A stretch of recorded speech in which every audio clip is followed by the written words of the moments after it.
మంచిగున్నారా? ఎట్లురు?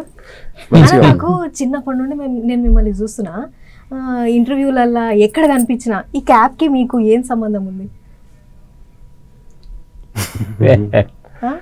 మాకు కొంచెం బట్టలు ఉంది, దాన్ని కవర్ చేసుకుంటాను పెట్టుకోండి. అంటే క్యాప్ పెట్టుకోవచ్చు కానీ హ్యాట్ మీకు అట్లా అంటే ఈ హ్యాట్ అనగానే ఇక మీరే గుర్తొస్తారు నాకు. లేదు, మా గురువు గారికి రాజు మాస్టర్ గారికి పెట్టుకునేవాళ్ళు, ఆయన జ్ఞాపకార్థంగా అలవాటైంది, అట్లా కన్వర్ట్ అయిపోయింది. ఒక ఈ పెట్టుకుంటే ఐడెంటిఫై లాగా అయింది, అట్లా అంటున్నాను నేను. ఐడెంటిఫై లాగా అయిపోయింది. అంటే క్యాప్ కాకుండా హ్యాట్ అనేది ఒక రామ్ లక్ష్మణ్ గారికి హ్యాట్ అంటేనే అది. ఇప్పుడు నాకు ఒక టాస్క్, మీ ఇద్దర్లో ఎవరు రామ్ గారు ఎవరు లక్ష్మణ్ గారు అనేది గెస్ చేయాలా లేకపోతే మీరే చెప్తారా?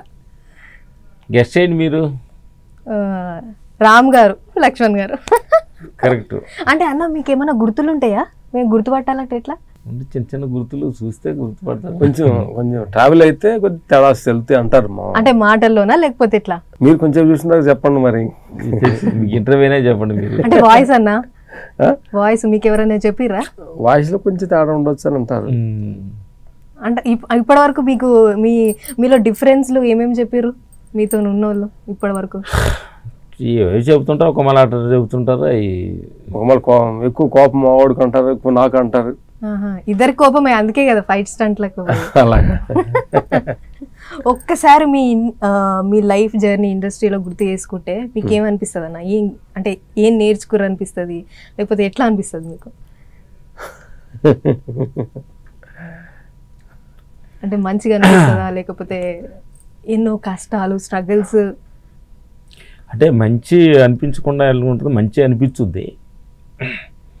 ప్రతి మనిషి మన ఇది రావాలంటే ఎన్నో కష్టాలు ఉంటాయి వెనక, వాటిని అధిగమించి వాటిలో పేషెన్సీగా ఉండి మన అన్నిట్లో ఎలాంటి తప్పుదోవ పట్టకుండా మన అనుకున్న లక్ష్యం వైపు ఫుల్ ఫ్రెజెడ్గా మనం ఉంటే అనుకున్న లక్ష్యాన్ని చేరదాం అనేది మా ఫీల్.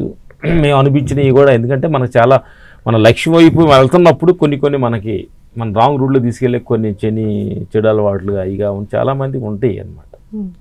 కానీ ఏంటంటే లక్ష్యం మీద రిలాక్సేషన్ అయ్యి ఆ చెడు అలవాట్లు పడిపోయి అనుకున్న లక్ష్యాన్ని చేరలేకుండా చాలామంది యువత చాలామంది ఉన్నారు. ఈరోజు నువ్వు అడిగే కాబట్టి చెప్పేది ఏంటంటే ప్రతిది ఏంటంటే మనకి ఒక ఎండలోకి వెళ్తేనే చెట్టు నీడ మనకు తెలిసేది. అర్థమైంది? ఒక కష్టపడితేనే ఇప్పుడు వచ్చిన ఆనందాన్ని మనం ఎంజాయ్ చేయగలుగుతాం. స్టార్టింగే ఆనందం రావడానికి కూడా కష్టపడకుండా అనేది చాలామంది అంటుంటారు. అందుకని అంటే యాక్చువల్గా జీవితం తల్లి బాటం నుంచి స్టార్ట్ అయ్యి అన్నీ సెబిజిక్కుంటూ వచ్చే జీవితం ఒక విధమైన విజయం ఆనందం అనేది మాకు అర్థమవుతుంది. అంటే మనం ఒక డబ్బు గల్లాగానో పేరు గల్లాగానో పుట్టిన తర్వాత అక్కడ నుంచి జీవితం కంటే కూడా ఏమి లేని స్థితిలో నుంచి ఒక జీవితాన్ని మంచి ట్రావెల్ చేస్తాడు చూడు. అది అంటే జీవితానికి బోరు కొట్టదు. నీకు అర్థమైతే అడిగి నుంచి లాలా వెళ్తున్నాం అనుకోండి, ఈ కష్టం నుంచి దాని నుంచి అలా వెళ్తేపుట్లోనే మన జీవితం సరిపోతుంది. అసలు ఏంటంటే మేము ఆత్మ పైన చెప్పాలంటే ఏం లేకుండా రావాలి, అన్నీ చూడాలి, లాస్ట్లో అన్నీ వదలాలి.